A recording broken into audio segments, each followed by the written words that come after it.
Gente, antes da gente iniciar, né, para quem já me conhece, eu sou a professora Patrícia Vicente, grafóloga, grafoterapeuta, grafoperita e artista plástica também. E eu queria que Valdinho se apresentasse aí um pouquinho. Valdo Robato, meu grande mestre e amigo. E gostaria que... Boa noite, Felipe! Que você falasse aí um pouquinho para o pessoal que ainda não te conhece. Boa noite a todos. Eu sou Valdo Robato, artista plástico, certo? Arquiteto de formação e artista plástico de vocação, digamos assim. Né? É um prazer aqui falar com minha amiga Paty, né, sobre a arte, a grafologia também, que ela vai desenvolver o tema. E estamos aí. Vamos lá, vamos desenvolver. Maravilha. Bem, falando só um adendo aí, né, que você falou, a vocação é o nosso verdadeiro chamado. Então, do latim, né, vocatione é chamado. Então, o chamado da nossa alma é aquilo que nos dá sentido de propósito e ikigai. Então, não é à toa que as pessoas que fazem o que amam são pessoas mais felizes e mais completas, porque elas estão realmente fazendo o que elas gostam, liberando a sua alma. Bem, então vamos falar um pouquinho desse tema mais delicioso que é hoje, né? Como é que a arte, Valdinho, por ser arte, por ser lúdica, pode ser considerada ciência? E depois eu vou falar um pouquinho como é que a ciência da grafologia, que realmente é uma ciência, pode ser chamada de arte da ciência da grafologia. Vou deixar você falar um pouquinho. Bem, é um limite meio complicado chamar a arte de ciência. Certo? Porque ciência abrange muitas coisas, tem as ciências sociais, né? Tem a filosofia também, certo? E, a princípio, arte é uma série de coisas, é muito difícil definir propriamente a arte. Mas arte, vamos fazer um comparativo com a grafologia. A arte é uma linguagem também, certo? É uma linguagem onde a pessoa se descobre e, em se descobrindo, ela exterioriza essa emoção. Eu diria que seria mais ou menos assim a linguagem da emoção. Então, e o artista, ele está constantemente interagindo, se descobrindo para descobrir no mundo o seu lugar de presença, digamos assim. Então, é uma coisa muito subjetiva, entendeu? A você rotular, mas tem a parte técnica também da arte, não é? A postura do artista, a análise das obras de arte, as considerações do valor do trabalho artístico. Então, tudo isso cerceia essa atividade com critérios, pois a liberdade que o artista tem é uma liberdade que, de certa forma, está inserido no contexto cultural e tem certos critérios, né? Perfeito. Que coisa linda, gente. É por isso que eu amo meu mestre e grande amigo Valdo. Perfeito.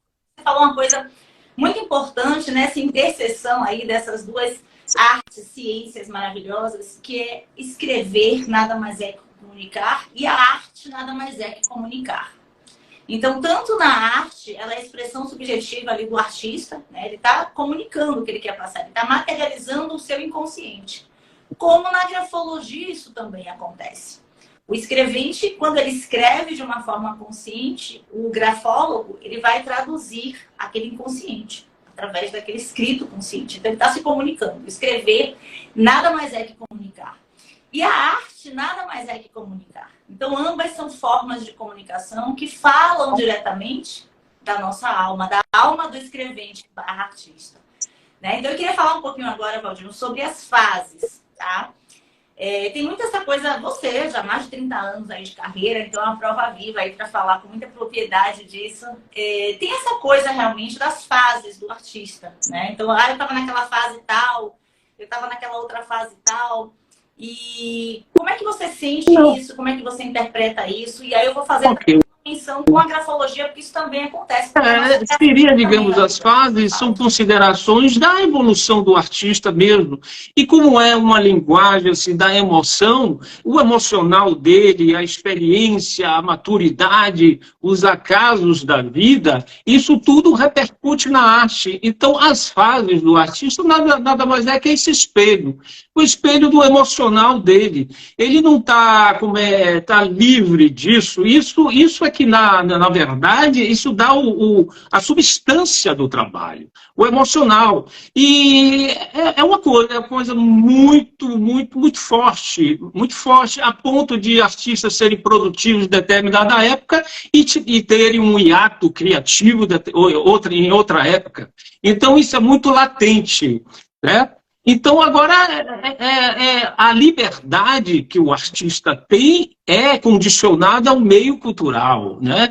Ao meio cultural. E mesmo a controvérsia em relação a esse meio não deixa de ter como referência o próprio meio. É um paradoxo, certo? E, atualmente, digamos assim, a arte, ela ganhou uma liberdade, eu digo assim, no resultado, certo?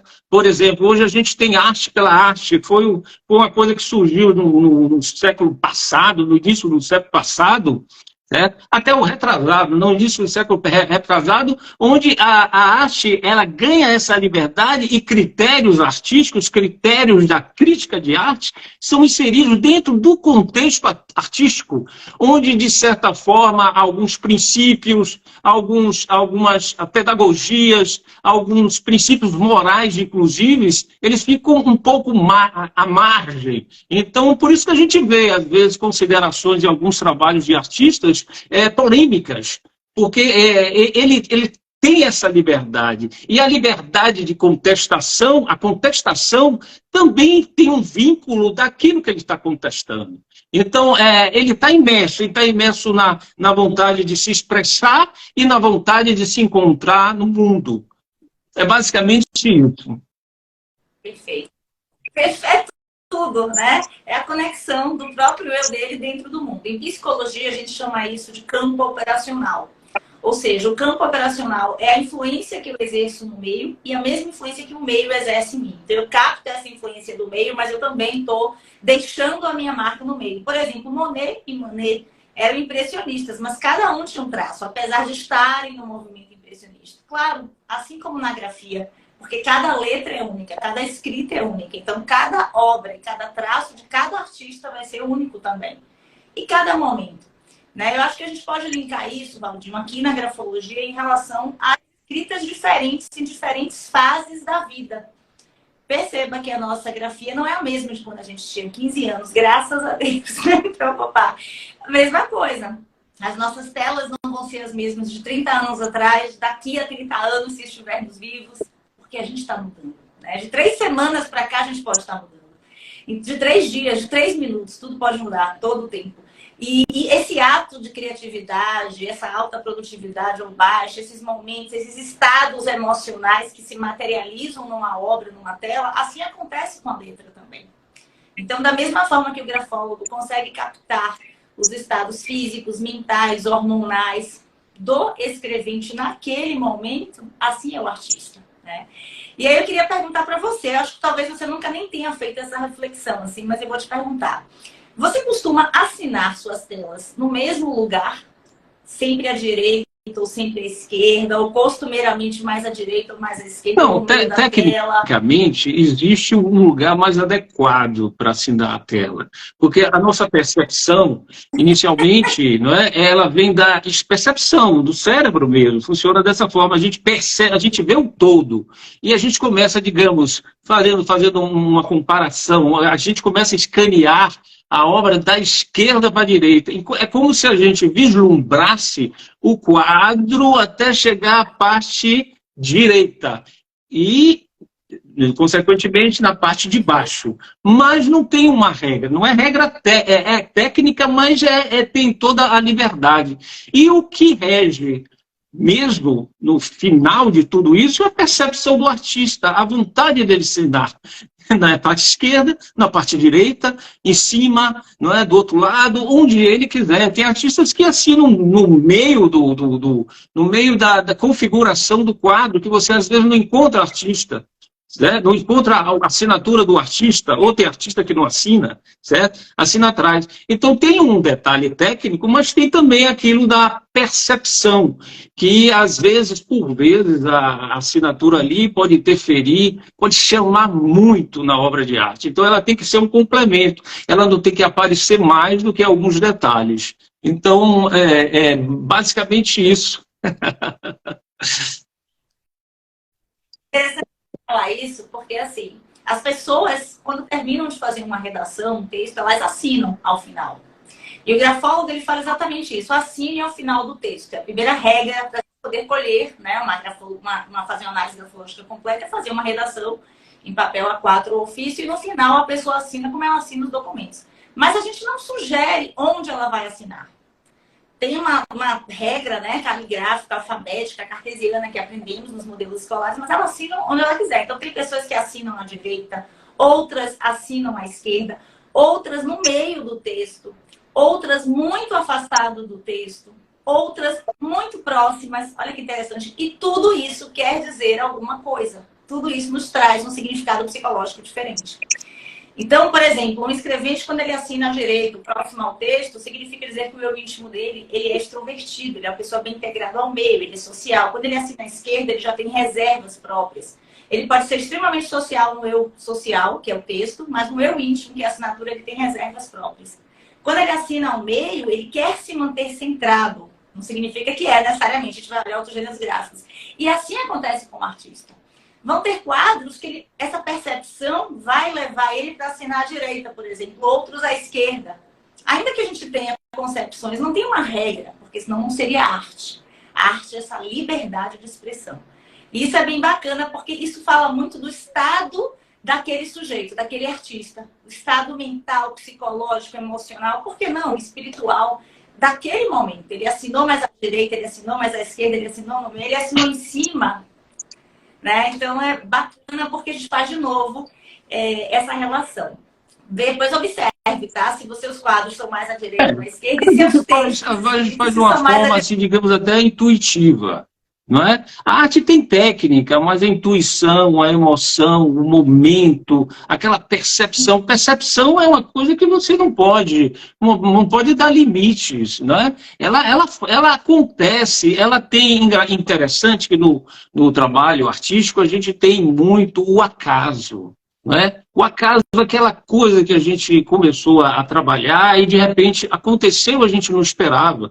Talvez estivesse ali a nível do inconsciente, ou a percepção disso esteja a nível do inconsciente, não é?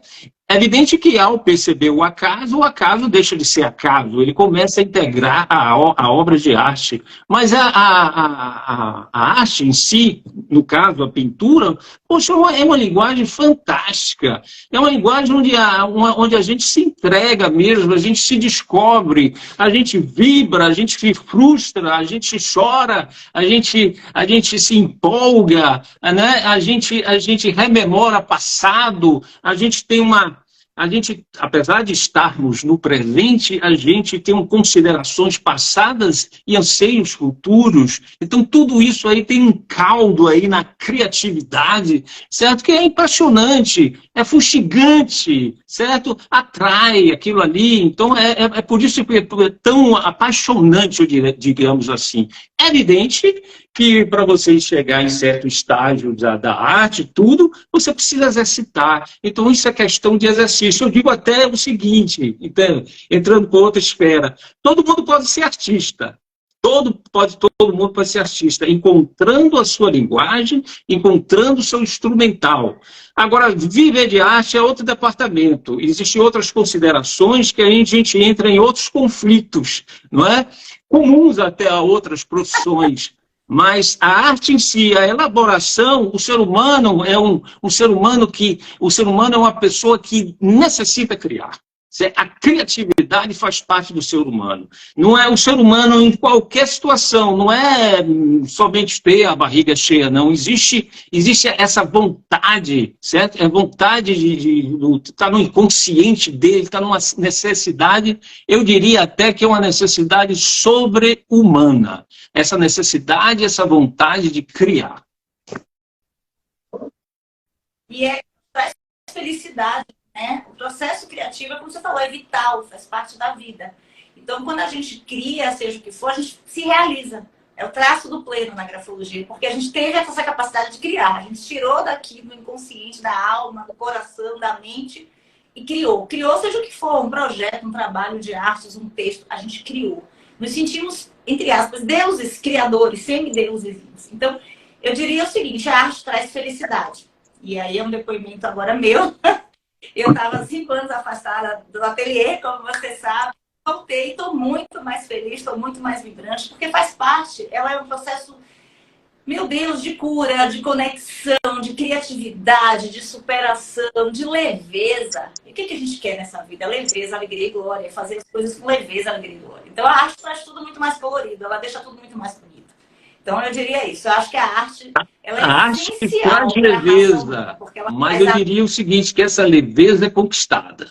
Essa leveza você tem que buscar. Sim. Ela não é uma coisa assim gratuita, aquela sensação ela vem, não.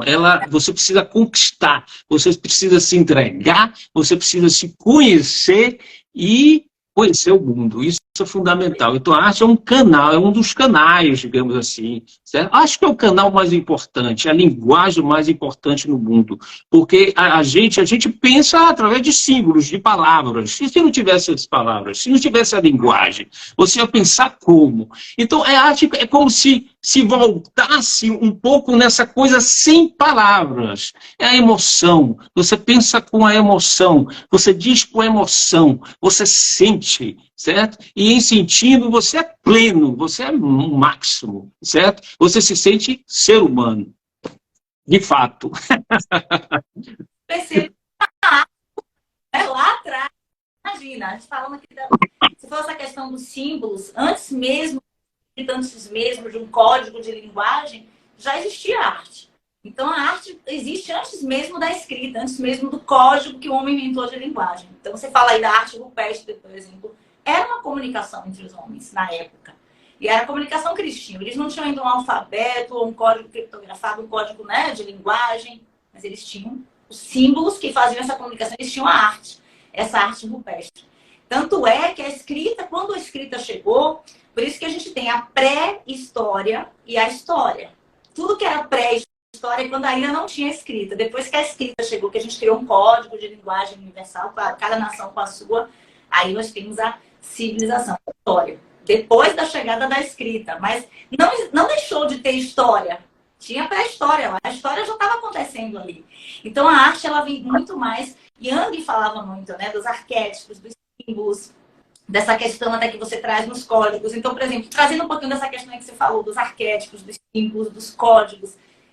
Você costuma observar mais ângulos ou curvas quando você pinta, por exemplo, Valdinho? Pergunta agora de surpresa, assim, para dar uma animada. Porque nós somos criativos. Sim, não, essa partezinha última aí eu não ouvi direito, não. Diga aí.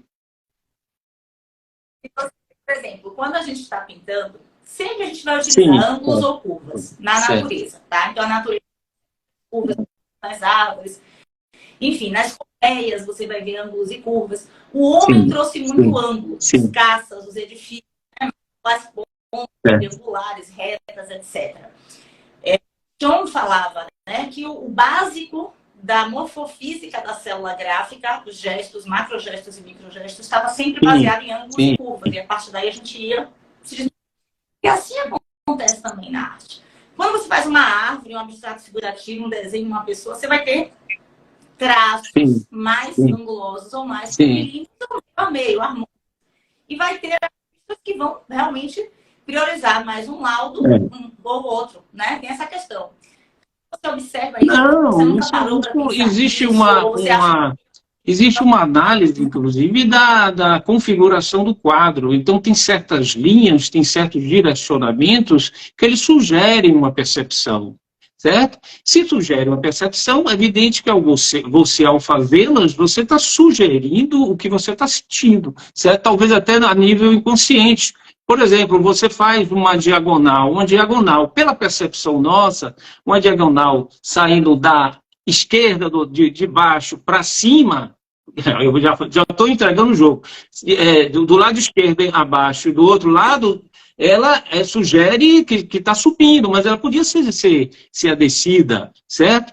Então, tem o peso também da configuração do quadro. Então, o direcionamento, as linhas, certo? Ele diz assim, a atenção que essa configuração está dando. Isso é fundamental. Isso, digamos assim, seria a configuração, o esqueleto do quadro, o esqueleto que você começa a trabalhar. Então, a obra de arte, existe um esqueleto ali, as linhas que induzem uma subida, uma descida, certo? E aí você tem conjecturas, a gente analisa mais em termos de elevação, em termos de descida, em termos de movimento, você colocando uma coisa correndo da esquerda para a direita, vai correr mais se você colocasse da direita para a esquerda. Não é? É como um filme, digamos, você tem um cavalo ali correndo da esquerda para a direita, a gente vai ver esse cavalo mais rápido do que da direita para a esquerda, pela nossa percepção, que geralmente acompanha da esquerda para a direita. Não é? Então, tudo isso está inserido. Muito disso a gente faz de uma forma intuitiva. Então, aliás, muita coisa na arte é intuição. É evidente que existem estudos que desmembram isso e começam a justificar os porquês das coisas. Mas a intuição, a sensibilidade, eu falo intuição não é uma coisa assim desprovida, não. É questão de sensibilidade. A sensibilidade diz muito. Né? Como é o caso digamos, você rotular um quadro que está bonito, está feio. Isso aí é a sensibilidade de cada um. Certo? A beleza é uma construção humana. A natureza ela não é nem feia nem bela, ela é maravilhosa aos nossos olhos, aos nossos ouvidos, né?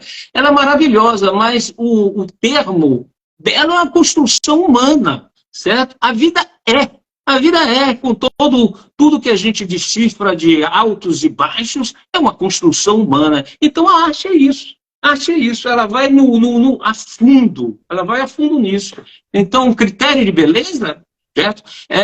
A arte pode representar, ter uma bela arte representando belos objetos, ou uma bela arte representando os objetos supostamente feios. Então, é uma coisa, então, é uma coisa muito subjetiva, mas que o sensorial, a sensibilidade é que dá o tom. O Felipe perguntou aqui se a intuição seria o nosso inconsciente, se tem a ver com o nosso inconsciente. Né? Então, assim, totalmente, ao meu ver, totalmente. Porque o inconsciente daquele artista, daquele escrevente, daquele ser, como você falou, ele é. Então, ele vai sendo materializado. Então, sim, Felipe. E da mesma forma que quando qualquer pessoa escreve, a gente vai captar o raio-x da alma dessa pessoa, porque escrever é um gesto consciente que traduz o inconsciente, o grafólogo vai nesse inconsciente. Da mesma forma, o artista está também ali expressando, comunicando, escrevendo o seu inconsciente, através dessa sensibilidade, dessas percepções, dessa combinação harmônica, que é tudo muito bonito também. Interessante isso. Chega um momento que no fazer artístico, no fazer do objeto artístico, a gente está tão inteirado, tão conectado, que a gente faz e não pensa, a coisa vai acontecendo. Então, o resultado e a feitura se confunde. Você se torna o fazedor e o espectador ao mesmo tempo. Isso é uma coisa fantástica. Então, você perde a dimensão do tempo, não é? Aquilo ali tudo vem concatenando, o resultado vai acontecendo, você não domina, você o percebe, mas você está fazendo. Então, isso é uma sensação maravilhosa. Digamos assim, parece até que a gente está em estado de êxtase ou espiritual e tal. Não vou tecer comentários a respeito que não é de meu conhecimento profundo, não é? Mas o artista tem isso, essa sintonia onde ele se perde no trabalho, ele, ao invés de espectador, ele é ao mesmo tempo, ao invés de fazedor, ele se torna também espectador de si mesmo. Isso é uma sensação maravilhosa. Ele se torna a própria obra, uma coisa só. A obra e ele são todo. Essa conexão, eu queria essa conexão. Então, assim, a arte, Valtinho, ela é comprovada, né, que ela traz benefícios maravilhosos para o ser humano. Então, tem a arte-terapia aí, essa questão da criatividade que a gente está falando, da conexão, do lúdico, do se soltar, do soltar as amarras, do saber que é possível, desse estado de êxtase que nada mais é do que a felicidade da realização de você materializar de uma forma linda para você. Pode não ser para o outro, mas para você ficou linda. Então, eu queria um pouquinho que você falasse aí dessas benesses, tá? Ela calma, ela diminui a ansiedade, depressão, dispersão, ela Ah, aumenta a estima, a leveza que às vezes nos faz passar processos dolorosos para chegar nessa leveza, ela é conquistada, pronto. né? Então, eu queria que você falasse Olha, um pouquinho das na minha benesses aí vida da arte. especificamente, eu vou lhe dizer, eu nunca, digamos assim, pensei em ser artista. Eu acho que a arte sempre me puxou, certo? Me puxou. Então, tudo o que acontecia na minha vida, talvez no inconsciente, né? O inconsciente eu estava lá, né? Eu estava lá, como é que se diz, me conduzindo, alguma coisa, eu não me apercebia disso. Mas ela sempre me puxou, muito puxou. Eu não fui atrás, ela veio e cada vez mais eu estou envolvido, eu não consigo, eu me sinto pleno no processo artístico, certo? Agora é isso, no momento que ela te faz bem, você se sente pleno, você começa a se conhecer melhor, começa a se conhecer, você conhecer o mundo, você começa a conhecer melhor as pessoas, em conhecendo as pessoas, você se sente, como é que se diz, à vontade, né? É um canal fantástico, fantástico para você colocar para fora mesmo, ou para dentro, ou para se descobrir dentro, porque não é meramente uma catarse, não. É uma descoberta interior, é uma maneira de você sentir pleno com você mesmo, né? Tem aquele ditado que diz assim, o homem é o lobo do homem, não é? O homem é o lobo do homem. A gente tem que se conhecer para a gente não se tornar também lobo de nós mesmos, não é? Então, para a gente conseguir ter uma vida plena, uma interação com o mundo, com as pessoas, com a natureza e consigo mesmo, claro, sem dúvida. Queria aproveitar aqui que você está falando com essa fala tão linda, tão inspirada, né? Eu sou suspeita porque eu sou amiga, fã, aluna, enfim. Mas, assim, as conexões que a gente cria nessas salas, né? Nesse ateliê, nessas obras de arte, as conexões que a gente até brinca, né? Na sala, o crazy magnetic, né? Maluco tem imã e tal, todo mundo de maluco e artista tem um pouquinho. Então, você vê lá médicos, advogados, peritos, pessoas muito sérias no seu dia a dia, mas que quando estão ali, a gente fica à vontade, fala meio que universal. Por que essa mágica, aspas, acontece? Porque é mágico, né? A gente chega lá e sai leve. Então, como é que fica esses crazy magnetics aí, maluco, TI, Propicia, eu acho que eu me sinto privilegiado de ter a arte. É evidente que não existe só a pintura, tem a música, tem a dança, tem tantas outras atividades, e cada um procura escolher aquela que tem uma identidade maior, certo? Então eu acho isso, a arte, uma linguagem necessária para o ser humano, para todas as pessoas, independente, sabe? Você pode ter um instrumental diferente, mas aquela postura, aquela vontade de se expressar, aquela vontade de colocar o seu emocional, certo? Ali a prova visível. Então você começa a se conhecer melhor. E realmente, pô, olha, eu estou há 37 anos, né, com um ateliê, que temos uma escola de arte. Eu tive, como é que se diz, situações fantásticas, tive relacionamentos com os colegas alunos fantásticos, e troca de ideias, não é? E são pessoas maravilhosas, cada um, é evidente que ninguém é perfeito, né? Mas todo mundo tem uma contribuição a dar, todo mundo tem uma mensagem, e mesmo aqueles que, tecnicamente, eles têm uma dificuldade, mas às vezes tem uma sensibilidade tal que diz mais do que muitos artistas, certo? Então, o importante é isso. E eu sempre costumo a falar o seguinte, que no caso nós temos a nossa escola de arte, nenhuma escola faz artistas, mas propicia que cada um se descubra artista. Então, essa é a finalidade de uma escola. E cada um busca o seu caminho.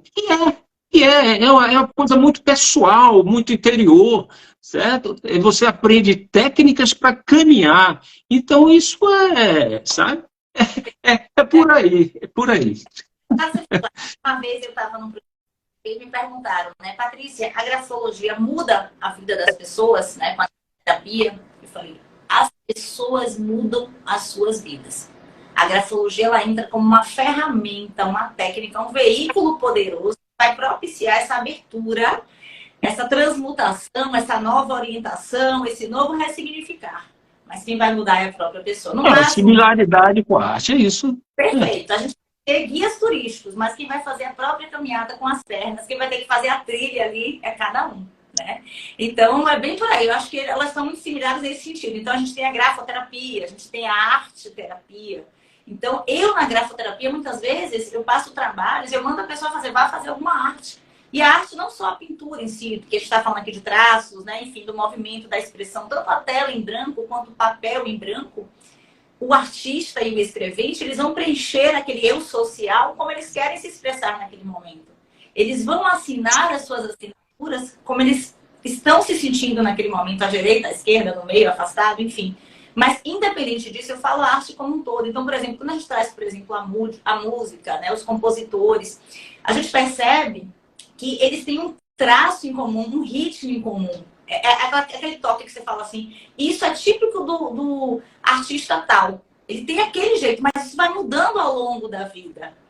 Né? Então, é engraçado você perceber isso. Porque, assim, você falou das fases, assim como a nossa grafia vai mudando. Mas mesmo que a nossa grafia mude, você vai ter alguma semelhança em algum momento com a sua grafia lá de trás. Por isso que na perícia técnica eu vou provar que você é você mesmo há 30 anos atrás. Mas É uma amarração, né? É uma coisa que continua. Exato.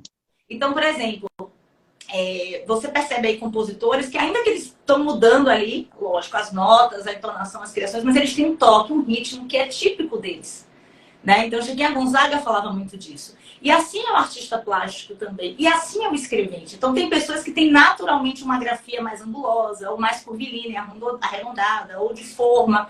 Tem um traço ali que é da pessoa. Tem pessoas que não têm jeito, vão escrever com dimensão grande a vida inteira, porque elas são expansivas. Tem pessoas que não têm jeito, a grafia fica pequenininha a vida inteira.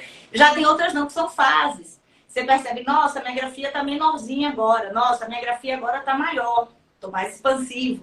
Mas tá ali, aquele traço ali, a média ali daquele calibre vai continuar. E assim como o artista, ele tem um toque que é dele. Você tem um toque que é seu. Ainda que você pegue seus 37 anos atrás, né? Gente, Valdo começou com 5 anos, tá? Só para deixar claro aqui para vocês. Então, ainda que você pegue seus padres de 5 anos atrás, 35 anos atrás, 20 anos atrás, vão estar super diferentes, mas eles têm um toque que é seu, que foi sendo aprimorado. Assim como as evoluções e as involuções gráficas que acontecem com a gente. E isso é muito bonito. Né? Eu acho que é a personalidade, né? Picasso dizia o seguinte, que na vida ele só pintou um único quadro, em etapas. Então é mais ou menos isso. Eu acho que a personalidade está ali, não é? Tá à mostra. A personalidade está à mostra, né? Caracteriza bem o estilo do artista, né? A tendência do artista, a caligrafia do artista, né? Que a gente também, né, compara um pouco com a caligrafia, o estilo do artista. Então é isso. Eu acho que a gente faz uma única obra no viver, não é? Dividido em várias etapas, em várias fases, certo? À custa de muito sofrimento, e vem alegrias, e vem dúvidas, e vem... Então, a emoção está permeando tudo isso. Mas isso que é bom, né? A gente está vivo. Viver é isso. Viver não existe o ideal, não. A gente vai buscando, não, certo? Todos nós, né, somos, né? A gente, no fundo, a gente está só. Não é com nós mesmos, não é? Claro que a gente convive com as pessoas, mas a gente está sozinho com a gente mesmo, né? Com o nosso eu interior, não é? Então a gente tem que cuidar da gente. A arte, eu acho que é uma maneira de se conhecer, voltando a dizer isso, é uma maneira de conhecer, e isso aí lhe dá uma alegria de viver, alegria de viver. Né? Não considerando a alegria como euforia, etc. E coisa e tal. A alegria é suportar os reveses da vida, ou se equilibrar nos reveses da vida. Eu acho que isso que é a alegria de viver. Não é? De se conectar, de se conhecer e se conectar consigo mesmo e com o próprio mundo. Né? Eu agora acabei de... assim, de pensar. Eu acho que viver é um eterno quadro inacabado. Então, até a morte. Agora, porque eu sou criativa. Vou anotar. Vamos usar essas em nossas aulas. Então, é um eterno quadro. A gente não acaba nunca. E assim como a vida, a grafologia, até a morte, a nossa letra está mudando. Até a morte, nós estamos aprendendo. Enquanto você tem vida, lucidez, alma, espíritos fortes, você vai estar mudando, aprendendo, evoluindo. Então, viver é um eterno quadro. Por mais que você está pronto, ele sempre vai, ele muda, né? Então, você acha que tá, ele vai, muda, você está sempre inacabado, ele está sempre buscando essa conexão. Eu não digo nenhuma superação no sentido de uma autocompetição canibalística ou ruim, não, mas no sentido de superação positiva mesmo. Não, isso pode ficar melhor. Então, ele está sempre inacabado. Né? Não, eu pintei desse jeito, eu vou tirar essa cor, vou colocar outra. Quantas vezes claro. Certo? Não, é o tal negócio. O artista, ele nunca pode estar plenamente satisfeito. Certo? Ele sempre quer se descobrir mais, quer fazer mais. Mas esse fazer mais é se descobrir mais, se superar mais. Então, ele sempre acha que falta muito, não é? Então, e essa sensação é a motivação do artista. Porque se ele achasse que está pronto, está pleno, resolveu, pare de pintar. Certo? Arte é vida, então você resolveu o seu problema, se é esse o problema, mas não existe isso. É uma insatisfação, uma dúvida. A dúvida, o artista, o camarada não tem certeza, ele tem dúvida, mas ele sai à busca, né, digamos assim, de decifrar essas dúvidas. Ele sai nessa busca. Embora nunca o buscar que é fundamental. Eu acho que ele nunca chega, né? Mas isso é o motivador dele para ele tentar, né? Porque no fundo ele acha que vai conseguir. Processo, eu faço acabado, que eu acabei de pensar aqui agora, mas... Exato. Então, exato. Eu gostei da comparação, muito legal. Valdir, delícia você aqui. 41 minutos já se passaram, né? Então a gente já tá, infelizmente, finalizando nossa live. Mas assim, gente, se alguém quiser fazer alguma pergunta aí, aproveita, que a gente dá aí mais uns minutinhos para estar, enfim, respondendo vocês. Eu achei que foi super maravilhosa, bem colorida, leve, inspiradora, como a arte é, como você é. Queria fazer um adendo. Com você, né? Você... grande mestre que inspira muitas pessoas. Eu não sei se você tem noção do seu Ikigai, do seu sentido de propósito, que não é só a vocação, que não é só a paixão, que não é só a profissão, mas é também a missão. Né? Então, tudo isso que forma o nosso Ikigai, o sentido de propósito, você faz assim lindamente. Você realmente é luz para um montão de gente, de pessoas, não só para mim, eu sou suspeita, né? Porque eu sou aluna antiga, e fã e amiga. Mas, de verdade, eu falo aqui por muitos, tenho certeza que sim, tem alguém aqui batendo já palminhas, então, Cris Figueiras. Então, assim, aqui o pessoal comentando, o Valdo é realmente um artista imbatível, eu concordo, gente. Então, Valdinho, gratidão por estar em nossas vidas. Você realmente é um grande mestre, inspirador. Fico contente. Mas eu diria o seguinte, eu acho que lá eu tenho uma oportunidade ímpar de conviver com várias pessoas de vários segmentos, digamos assim, certo? E eu aprendi muito com elas e aprendo muito com elas. Então, esse é um privilégio, porque no momento que você aprende com as pessoas, você vai se descobrindo, você vai se entendendo, você vai lapidando o seu espírito. Então, digamos assim, eu me formo sempre através desse convívio com as pessoas que eu tenho. Então, eu realmente tive oportunidades maravilhosas e tenho oportunidade de conviver com de pessoas maravilhosas, né? Diferentes, mas cada um com algo a dizer, algo a inspirar. Não é algo a inspirar. Então, as pessoas são inspiradoras, né? Então, a gente aprende com elas. Então, eu sou privilegiado. Eu não vejo. Eu sou privilegiado de estar com todos eles. Que nós. E é uma troca muito grande. Isso que você falou é importante. Porque muitas vezes a gente chega e vai ouvir histórias de outras pessoas, que essas histórias nos agregam, nos curam de certa forma, nos inspiram de outras. Ou talvez as nossas histórias façam os mesmos com os demais. Então, isso também é muito bacana, né? Essa troca que a gente tem, muito poderosa. E eu acho que o artista, ele faz isso. Às vezes, uma obra de arte dele que vai para casa de alguém, seja, ou de repente ele tá, se for uma composição, uma música, aquilo vai inspirar alguém, inspira um momento, é uma forma de estar inspirando essas pessoas e de estar mexendo aí, movimentando o mundo. Então, façamos mais arte, façamos artes em todos os sentidos e amei. Obrigada, Felipe. Felipe falou Eu que agradeço o convite. Agradeço, gratidão, mais uma vez, não só pela sua participação, que grande mestre, mas por você estar em nossas vidas aqui, inspirando, colorindo, iluminando todos nós. Obrigado, viu? Obrigado, um beijão. Obrigada a todos, viu, gente, que participaram. Obrigado a todos. Terça que vem, a gente vai ter uma outra live, agora linkando psicologia e grafologia, o que elas têm a ver. Então, venham também, tragam suas canecas. Isso aqui foi até um quadro que eu pintei, lembra, Rodinho? E venham às 19h.